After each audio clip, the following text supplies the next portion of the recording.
Michael Montgomery Sparks is a successful businessman, a staunch supporter of his church, a beacon in his community. But things are about to change. I have something to tell you. And I think that Claudius, Father Anthony, should be present.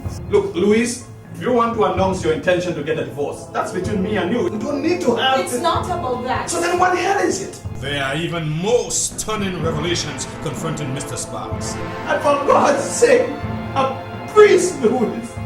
January 20th and 29th, Heritage Theatre brings you The Happy Hour, a brand new theatre production featuring Robert White, Saruna Abraham, Lisa Grappi as lead actors. I cannot understand the relevance of your question. He'll be supported by much more. Venue Trade Center, admission $35, VAT inclusive.